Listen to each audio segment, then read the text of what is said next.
ഡെലിവറിക്കായി ഓപ്പറേഷൻ തിയേറ്ററിൻ്റെ അകത്തേക്ക് പ്രിയയെ കയറ്റുന്നതിനു മുൻപായിരുന്നു ഒരു സിസ്റ്റർ തിരക്കിനിടയിൽ നിന്നും ഓടിവന്ന് ഹരിയുടെ കയ്യിലേക്ക് ആ കടലാസ് നീട്ടിപ്പിടിച്ചത്. മുൻപ് ഇതൊന്നും കണ്ടും ചെയ്തും ശീലമില്ലാത്തതുകൊണ്ട് ഒരു അന്താളിപ്പോടെയാണ് അവൻ ആ പേപ്പറിലേക്ക് നോക്കിയത്. "ഇതെന്താ സിസ്റ്ററെ?" വാക്കുകൾ ഇടറിക്കൊണ്ട് അവൻ ചോദിച്ചു. "ഇത് സിസേറിയൻ ചെയ്യുന്നതിന് മുൻപുള്ള പ്രൊസീജിയറാണ്. ഓപ്പറേഷൻ ചെയ്യുമ്പോൾ പ്രശ്നമൊന്നുമില്ലാതിരിക്കാൻ നമുക്ക് പ്രാർത്ഥിക്കാം. എങ്കിലും ചില കോംപ്ലിക്കേഷൻസ് ഉണ്ടാകുമ്പോൾ അമ്മയെ വേണോ കുഞ്ഞിനെ വേണോ എന്ന തീരുമാനം പോലും ഞങ്ങൾക്ക് എടുക്കേണ്ടി വരാറുണ്ട്. അങ്ങനെയുള്ള ഘട്ടങ്ങളെ തരണം ചെയ്യുന്നതിന് വേണ്ടിയാ ഇങ്ങനെയുള്ള പേപ്പേഴ്സിലൊക്കെ നിങ്ങളോട് ഒപ്പുവയ്ക്കാൻ പറയുന്നത്. തീരുമാനിക്കേണ്ടത് നിങ്ങളാണ്. അതുകൊണ്ട് അധികം സമയമെടുക്കാതെ വേഗം ഇതെല്ലാം ഒന്ന് ഫില്ല് ചെയ്തു തരണം." സിസ്റ്റർ അതും പറഞ്ഞ് അവിടെ നിന്നും തിരിച്ചു പോകുമ്പോൾ ഹരിയുടെ നെഞ്ചിലേക്ക് ഒരു കൊളുത്തിപ്പിടുത്തം അനുഭവപ്പെട്ടതുപോലെ അവന് തോന്നി. കലങ്ങിയ കണ്ണുകളോടെ അയാൾ ഒരു നിമിഷം ആ പേപ്പറിലേക്കൊന്ന് കണ്ണോടിച്ചു നോക്കി സൈൻ ചെയ്തു. കുറച്ചു നിമിഷങ്ങൾക്കകം വെള്ളക്കുപ്പായം ധരിച്ച് പുതച്ചുമൂടി സ്ട്രെച്ചറിൽ കിടത്തി തൻ്റെ പ്രിയയെ ഓപ്പറേഷൻ തിയേറ്ററിലേക്ക് കൂട്ടിക്കൊണ്ടു പോകുന്നതിനിടയ്ക്കാണ് അവൾ അവൻ്റെ മുഖത്തേക്ക് ദയനീയതയോടെ ഒന്ന് നോക്കിയത്. "നമ്മുടെ കുഞ്ഞിന് ഒരബദ്ധം സംഭവിക്കില്ലല്ലോ ഹരിയേട്ടാ?" അവളുടെ ആ ചോദ്യത്തിന് ഒരു ഉത്തരം നൽകാനാവാത്തതുപോലെ അവൻ അവളുടെ കവിളിൽ പതിയെ തട്ടി ആശ്വസിപ്പിച്ചു. "ഇല്ല മോളെ, ദൈവം നമ്മളെ ഒരിക്കലും കൈവിടില്ല. നീ ഒന്നുകൊണ്ടും പേടിക്കണ്ട. പ്രിയ, ഞാൻ ഇവിടെ തന്നെയുണ്ട്." മനസ്സിനകത്തെ നോവ് മറച്ചു വെച്ചുകൊണ്ട് അവനത് പറയുമ്പോൾ അവളുടെ ആ ചുണ്ടുകളിൽ ഒരു പുഞ്ചിരി തെളിഞ്ഞതായിരുന്നു അവൻ്റെയും ആശ്വാസം. ഡോറ് ക്ലോസ് ചെയ്ത് അവളെ അകത്തേക്ക് കയറ്റിയതോടെ അവൻ്റെ നെഞ്ചിടിപ്പ് ഒന്നുകൂടി വർദ്ധിച്ചു.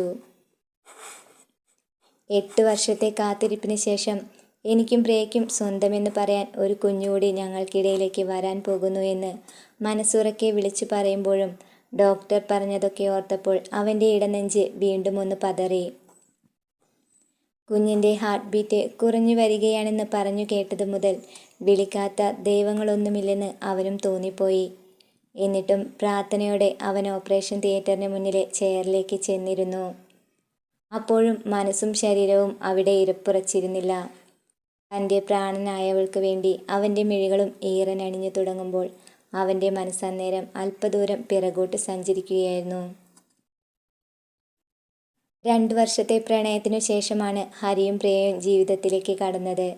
2 മതങ്ങളുടെ വ്യത്യാസം നിലനിൽക്കുന്നത് കാരണം വിവാഹത്തിന് വീട്ടുകാരുടെ എതിർപ്പെല്ലാം അവഗണിച്ചും ഒന്നായവരായിരുന്നു ഹരിയും പ്രിയ വർഗീസും. ഒരേ ഒരു മകനെ വേർപിരിഞ്ഞിരിക്കാൻ അമ്മയ്ക്കും കഴിയാത്തതുകൊണ്ട് കല്യാണം കഴിഞ്ഞ് അധികനാൾ വേണ്ടി വന്നില്ല. ഹരിയുടെ അമ്മ 2 പേരെയും സ്നേഹത്തോടെ വീട്ടിലേക്ക് കൂട്ടിക്കൊണ്ടു പോവുകയും ചെയ്തു. ആദ്യമൊക്കെ അവർക്കിടെ സന്തോഷത്തിൻ്റെ നാളുകളായിരുന്നെങ്കിൽ പിന്നീട് ആ വെളിച്ചം പതിയെ കെട്ടടങ്ങി തുടങ്ങിയിരുന്നു. വിവാഹം കഴിഞ്ഞ് വർഷം 3 പിന്നിട്ടിട്ടും പ്രിയയ്ക്ക് ഒരമ്മയാകാൻ കഴിയുന്നില്ലെന്ന ചിന്ത വീട്ടിലുള്ളവരെയൊക്കെ അലട്ടിത്തുടങ്ങി. സംസാരത്തിലും പെരുമാറ്റത്തിലും അതിൻ്റെ ചില ധ്വനികൾ മുഴങ്ങിക്കേൾക്കാൻ കൂടി തുടങ്ങിയതോടെ ഹരിയുടെയും മനസ്സിനെ അത് മുറിവേൽക്കാൻ തുടങ്ങിയിരുന്നു. "ഹരിമോൻ എൻ്റെ സ്വാതിയെ വിവാഹം കഴിച്ചിരുന്നെങ്കിൽ ഈ നേരം കൊണ്ട് ഈ മുറ്റത്തൊരു പേരക്കുട്ടി ഓടി നടക്കുന്നത് ദേവേട്ടത്തിക്ക് കൺകുളിർക്കെ കാണാൻ കഴിയുമായിരുന്നല്ലോ. അങ്ങനെയൊരു ഭാഗ്യം വേണ്ടെന്ന് വെച്ചത് അവൻ തന്നെയല്ലേ ഏട്ടത്തി?" "ആ, ഇനിയിപ്പോൾ അതൊക്കെ പറഞ്ഞിട്ട് എന്താ കാര്യം എൻ്റെ സുലോചനെ? നമ്മൾ കണക്കാക്കുന്നത് പോലെ ഒന്നുമല്ലല്ലോ മുകളിൽ ഒരാൾ ചിന്തിക്കുന്നതും പ്രവർത്തിക്കുന്നതൊക്കെ. സമയമാകുമ്പോൾ എല്ലാം ശരിയാകുമായിരിക്കും." എന്ത് ശരിയാവാൻ? ഇതങ്ങനെ ഒരു നടക്കൊന്നും പോകുന്ന ലക്ഷണമില്ല ദേവേട്ടത്തി. കുഴപ്പം നമ്മുടെ ഹരിക്കല്ലല്ലോ. ആ നസ്രാണി പെണ്ണിനാണെന്നല്ലേ ചികിത്സിച്ച ഡോക്ടർ പോലും പറഞ്ഞത്. ഞാൻ കേട്ടത് അങ്ങനെയാ. അതുകൊണ്ട് ഇപ്പോഴും വൈകിട്ടൊന്നുമില്ല. എൻ്റെ സ്വാതിമോൾ ഇപ്പോഴും അവിടെ കാത്തിരിക്കുന്നുണ്ട് ഏട്ടത്തി. ഹരിയെന്ന് വെച്ചാൽ അവൾക്ക് ജീവനാ. പ്രസവിക്കാത്ത ആ മച്ചിയെ ഉപേക്ഷിച്ച് ഹരിയെ കൊണ്ട് നമുക്ക് നമ്മുടെ സ്വാതിയെ വിവാഹം കഴിപ്പിക്കാം. എന്തേ?" ആവേശത്തോടെ അവരത് പറഞ്ഞ് അവസാനിപ്പിച്ച് തിരിഞ്ഞു നോക്കിയതും ഹരിയുടെ മുഖത്തേക്കായിരുന്നു. കണ്ണു തുറിപ്പിച്ചവൻ ദഹിപ്പിക്കുന്ന വിധത്തിൽ അവരെ നോക്കുമ്പോൾ സുലോചന ആകെയൊന്ന് ഉരുകിയൊലിക്കുകയായിരുന്നു അന്നേരം. പുഞ്ചിരിക്കാൻ പോലും ആവാത്ത വിധത്തിൽ തൻ്റെ ചുണ്ടുകൾ അനക്കമില്ലാതായിപ്പോയോ എന്ന് പോലും അവർക്കൊരു നിമിഷത്തിൽ തോന്നി. ഇങ്ങനെ എല്ലാ ആഴ്ചയിലും അമ്മയുടെ സുഖവിവരങ്ങൾ അറിയാൻ വേണ്ടി മാത്രം സുലോചന അമ്മായി ഇത്രയും കഷ്ടപ്പെട്ട് എളനാട്ടിൽ നിന്ന് ബസ് കയറി വരണമെന്നില്ല. ആവശ്യം എന്തെങ്കിലും ഉണ്ടെങ്കിൽ ഞാൻ വിളിച്ച് അറിയിച്ചോളാം. പിന്നെ എൻ്റെ ഭാര്യ പ്രസവിക്കുന്നതും പേരെടുക്കുന്നതൊന്നും അമ്മായി അന്വേഷിക്കേണ്ട കാര്യമില്ല. അതൊക്കെ സമയമാകുമ്പോൾ അതിൻ്റെ വഴിക്ക് നടന്നോളും. പിന്നെ നിങ്ങളുടെ മനസ്സിൽ വേണ്ടാത്ത എന്തെങ്കിലും ആഗ്രഹമുണ്ടെങ്കിൽ അതൊന്നും പുറത്തേക്കെടുത്ത് ഇവിടെയുള്ളവരുടെ മനസ്സമാധാനം നശിപ്പിക്കാൻ നിൽക്കുകയും വേണ്ട. നിങ്ങളുടെ മോള് സ്വാതിക്ക് കെട്ടുപ്രായം കഴിഞ്ഞ് പുറനിറഞ്ഞു നിൽക്കുകയാണെന്ന ചിന്തയുണ്ടെങ്കിൽ അവൾക്ക് പറ്റിയ ഒരുത്തനെ കണ്ടുപിടിക്കാൻ ഞാൻ ഏതെങ്കിലും ബ്രോക്കർമാരോട് പറഞ്ഞേൽപ്പിക്കാം. എന്നെക്കൊണ്ട് തൽക്കാലം അത്രയൊക്കെ ചെയ്യാനേ സാധിക്കൂ. ഞാൻ പറയുന്നതൊക്കെ അമ്മായി കേൾക്കുന്നുണ്ടല്ലോ അല്ലേ? സുലോചനയെ ഒന്നൊഴിഞ്ഞു നോക്കിയ ശേഷം അവൻ അതും പറഞ്ഞ് അകത്തേക്ക് കയറിപ്പോയതും കൂർപ്പിച്ച നോട്ടത്തോടെ സുലോചന തൻ്റെ ചുണ്ടുകളൊന്ന് കൂട്ടി. ഇവനൊന്നും ഒരു കാലത്തും അച്ഛനാകാൻ പോകുന്നില്ല. അത്രയ്ക്കുണ്ട് മനസ്സിനകത്തെ വിഷം. മനസ്സിൽ മുറുമുറുപ്പ് നടത്തി അവരവിടെ നിന്നും ഇറങ്ങിപ്പോകുമ്പോൾ എല്ലാം ഒരു നോവോടെ മാത്രമാണ് പ്രിയ കേട്ടു നിന്നത്. ഒരു കുഞ്ഞിന് ജന്മം നൽകാനും അമ്മയെന്ന വിളി കേൾക്കാനുമൊക്കെ ആഗ്രഹം തുടങ്ങിയിട്ട് നാളുകൾ ഒരുപാടായെന്ന് അവൾക്കും അറിയാം. എന്നിട്ടും തനിക്ക് അതിനുള്ള ഭാഗ്യമൊന്നും ഇതുവരെയും ഉണ്ടായില്ല. ഇനിയൊട്ട് ഉണ്ടാകാനും പോണില്ല. മനസ്സിനകത്തെ വിഷമം മുഖത്തു കാണിക്കാതെയാണ് പ്രിയ അന്നേരം അവൻ്റെ അടുത്തേക്ക് ചെന്നത്. കുളി കഴിഞ്ഞിറങ്ങി തല തുവർത്തി നിൽക്കുന്ന ഹരിയുടെ തൊട്ടടുത്തേക്ക് അവളും ചെന്നു. ഞാനൊരു കാര്യം പറഞ്ഞാൽ ഹരിയേട്ടൻ ദേഷ്യപ്പെടരുത്.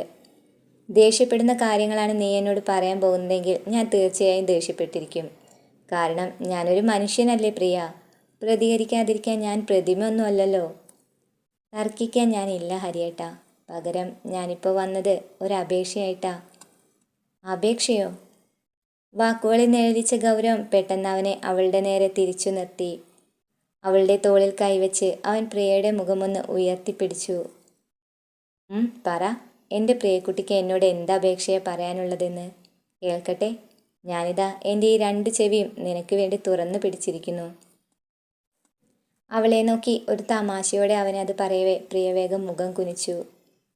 അത് പിന്നെ ഹരിയേട്ടൻ എത്രയും പെട്ടെന്ന് മറ്റൊരു വിവാഹം കഴിക്കണം. അവളത് പറഞ്ഞു തീരവേ ഹരിയുടെ കൈകൾ പെട്ടെന്ന് അവളുടെ ചുമലിൽ നിന്നും അടർന്നു മാറി. സുലോചന അമ്മായി ഇവിടെ വന്ന് പറഞ്ഞു തീർത്തതിൻ്റെ ബാക്കിയാണോ പ്രിയേ ഇത്? അല്ല, ഏറെ നാളുകൾക്ക് ശേഷം ആലോചിച്ച് ഉറപ്പിച്ചെടുത്ത തീരുമാനമാണിത്. എത്രയാന്ന് വെച്ചാ ഒരു പെണ്ണിങ്ങനെ സഹിക്കുക ഹരിയേട്ടാ. പ്രസവിക്കാൻ കഴിയാത്തവളെന്ന് മുദ്ര കുത്തിയതുപോലുള്ള സംസാരവും പരിഹാസവും ഒക്കെ എന്നെ ആകെ ഭ്രാന്ത് പിടിപ്പിക്കുകയാണ്. പലരുടെയും നോട്ടവും കുത്തുവാക്കുകളൊന്നും സഹിക്കാനാവുന്നില്ല. ഒരു സ്ത്രീയുടെ ജീവിതം പൂർണ്ണമാകുന്നത് അവളൊരു അമ്മയായി തീരുമ്പോഴാണ് എന്ന് പറയുന്നത് സത്യ ഹരിയേട്ടാ. പക്ഷേ അങ്ങനെയൊരു ഭാഗ്യം തമ്പുരാൻ എനിക്ക് നൽകാതെ പോയി എന്ന് കരുതി ആ ഭാഗ്യക്കേട് ഹരിയേട്ടനും അനുഭവിക്കുകയും ചുമയ്ക്കുകയും ഒന്നും ചെയ്യേണ്ട ആവശ്യമില്ലല്ലോ. അതുകൊണ്ടാ പറയുന്നത്. ഇപ്പോഴും വൈകിട്ടില്ല. എല്ലാവരുടെയും ആഗ്രഹം പോലെ ഹരിയേട്ടൻ സ്വാതിയെ വിവാഹം കഴിക്കണമെന്ന് തന്നെയാണ് എൻ്റെയും ആഗ്രഹം. ചങ്കിടറി അവൻ്റെ മുഖത്തു നിന്നും കണ്ണെടുത്തുകൊണ്ട് അവൾ അത് പറയവേ കണ്ണുകളിൽ തെളിഞ്ഞ കണ്ണുനീര് അവൻ കാണാതിരിക്കാനായി അവൾ വേഗം മറച്ചു വെച്ചു. കഴിഞ്ഞോ നിന്റെ പ്രസംഗം? അവളെ തുറിച്ചു നോക്കിക്കൊണ്ട് അവനത് പറയവേ ഉള്ളിൽ അടക്കി പിടിച്ച വേദനയോടെ അവൾ മുഖമുയർത്തി അവനെയൊന്ന് നോക്കി. നീ എന്നെ ഇത്രയേറെ സ്നേഹിക്കുന്നുണ്ടെന്ന് ഞാൻ ഇപ്പോഴാ തിരിച്ചറിഞ്ഞത് ഹരിയേട്ടാ. വേണ്ട, ഇനി നീ ഒന്നും പറയണ്ട. എല്ലാവരെയും എതിർത്ത് നിന്നെ ഞാൻ എൻ്റെ ജീവിതത്തിലേക്ക് കൈപ്പിടിച്ചു കയറ്റിയത് നീ എനിക്കൊരു കുഞ്ഞിനെ തരുമെന്ന് ആഗ്രഹിച്ചു കൊണ്ടല്ല. മരണം വരെയും എനിക്കൊപ്പം നീ ഉണ്ടാകണമെന്ന് ആഗ്രഹിച്ചാണ്. ഈ സ്നേഹം എന്നും എനിക്കൊപ്പം വേണമെന്ന് കരുതിയാണ്. ഒരു കുഞ്ഞുണ്ടായാലേ ജീവിതം പൂർണ്ണമാവൂ എന്നൊന്നും ഒരു പുസ്തകത്തിലും പറഞ്ഞു വെച്ചിട്ടില്ല പ്രിയേ. മക്കളില്ലാതെ ജീവിതം മുന്നോട്ട് കൊണ്ടുപോകുന്ന എത്രയോ ദമ്പതിമാരുണ്ട് ഇന്നും ഈ ഭൂമിയിൽ. മക്കളുണ്ടായിട്ടും അനാഥരെ പോലെ കഴിയുന്നവരും നമുക്ക് ചുറ്റുമുണ്ട്. എന്നിട്ടും അവരൊക്കെ ജീവിക്കുന്നില്ലേ? ഒരുപക്ഷെ നമ്മുടെ ഈ ജീവിതത്തിൽ എന്നെങ്കിലും ഒരു കുഞ്ഞുണ്ടാകുമെന്ന് കരുതി നമുക്കും പ്രതീക്ഷയോടെ കാത്തിരുന്നൂടെ പ്രിയേ? അതുമല്ലെങ്കിൽ അങ്ങനെയൊന്ന് വിധിച്ചിട്ടില്ലെന്ന് കരുതി ഈ ജീവിതം മുന്നോട്ട് കൊണ്ടുപോകാലോ നമുക്ക്. എന്നിരുന്നാലും നിന്നെ എൻ്റെ ജീവിതത്തിൽ നിന്നും പറിച്ചു മാറ്റി മറ്റൊരു വിവാഹം കഴിക്കാൻ മാത്രം നീ ഒരിക്കലും ഇനി എന്നെ നിർബന്ധിക്കരുത്. അത് ചിലപ്പോൾ എൻ്റെ ഈ ഹൃദയം നിലച്ചു പോകാൻ പോലും കാരണമായി തീരും.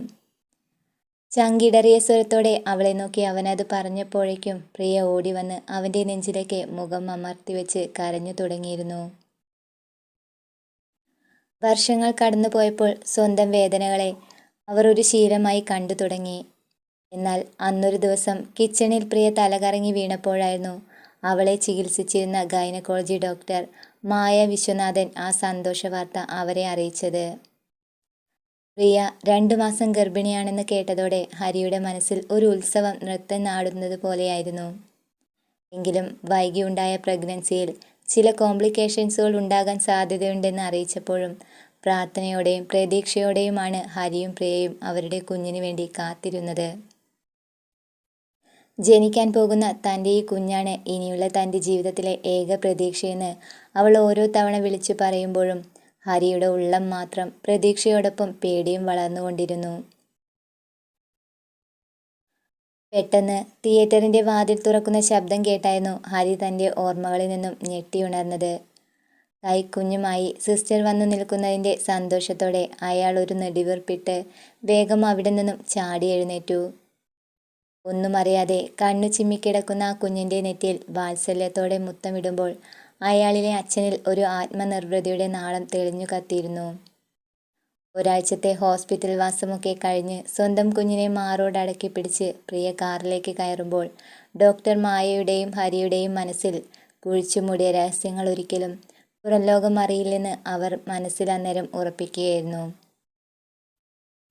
സിസേറിയൻ കഴിഞ്ഞതിനു ശേഷം കുഞ്ഞ് മരിച്ചുപോയ വിവരം ഹരിയെ ആദ്യം അറിയിക്കുന്നതിനിടയിലായിരുന്നു പ്രിയയ്ക്ക് തൊട്ടരികിൽ പ്രസവത്തിനെത്തിയ യുവതി ഡോക്ടർ മായയുടെ കൈപിടിച്ച് ഉറക്കെ വിലപിച്ചു കരയാൻ തുടങ്ങിയത്. തനിക്ക് ജനിക്കാൻ പോകുന്ന കുഞ്ഞ് പെൺകുഞ്ഞാണെങ്കിൽ അതിനെ ഒരിക്കലും പുറം ലോകം കാണിക്കരുത് ഡോക്ടറെ എന്നവർ കരഞ്ഞപേക്ഷിക്കുമ്പോൾ ആ സ്ത്രീയുടെ ഉള്ളിൽ നീറിപ്പുകയുന്ന ഒരു സത്യത്തിൻ്റെ കയ്പുനീര് അവർ അനുഭവിച്ചു കൊണ്ടിരിക്കുകയാണെന്ന് ഡോക്ടർ മായയും മനസ്സിലാക്കുകയായിരുന്നു. താൻ പ്രസവിച്ച 3 പെൺകുഞ്ഞുങ്ങളെയും യാതൊരു ദാക്ഷിണ്യവുമില്ലാതെ കാശിനു വേണ്ടി മാത്രം വിൽക്കാൻ ശ്രമിക്കുന്നവൻ്റെ കൈകളിലേക്ക് ഇനി ഒരു കുഞ്ഞിനെ കൂടി വച്ചു കൊടുക്കരുതേ എന്നവർ നിസ്സഹായതയോടെ കരഞ്ഞപേക്ഷിക്കുമ്പോൾ തൻ്റെ മുന്നിൽ തെളിഞ്ഞ മാർഗം ഒന്നു മാത്രമായിരുന്നു: അർഹിക്കുന്നവരുടെ കൈകളിലേക്ക് ഈ ചോരക്കുഞ്ഞിനെ എത്തിക്കുക എന്ന് മാത്രം. പകരം മരിച്ചുപോയ കുഞ്ഞിനെ ആ യുവതിയുടെ അടുത്ത് കൊണ്ടുവന്ന് കിടത്തുമ്പോൾ ചെയ്തത് പാപമാണോ പുണ്യമാണോ എന്നൊന്നും താനും നോക്കിയില്ല. എങ്കിലും സത്യം ഹരിയെങ്കിലും അറിയണമെന്ന് അവർക്കും നിർബന്ധമുണ്ടായിരുന്നു. ഒരു പൊട്ടിത്തെറി പ്രതീക്ഷിച്ചുകൊണ്ട് ഡോക്ടർ മായ ഹരിയോടെല്ലാം ഏറ്റുപറയുമ്പോൾ തൻ്റെ നേരെ തൊഴുകൈകളോടെ നിൽക്കുന്ന ഹരിയുടെ രൂപം തൻ്റെ മനസ്സിന് ഒരിക്കലും മാഞ്ഞു പോകില്ലെന്ന് അവരും തിരിച്ചറിഞ്ഞ നിമിഷമായിരുന്നു അത്. ജീവൻ നൽകുന്ന ഈ കൈകൾക്ക് ഒരു പുതുജീവിതവും കൂടി നൽകാൻ കഴിഞ്ഞുവല്ലോ എന്ന ആത്മനിർവൃതിയോടെ ആ ദമ്പതികൾക്ക് നേരെ കൈവീശി കാണിച്ചുകൊണ്ട് മായയും തിരിഞ്ഞു നടക്കുകയായിരുന്നു തൻ്റെ പുതിയ നിയോഗങ്ങളിലേക്ക്.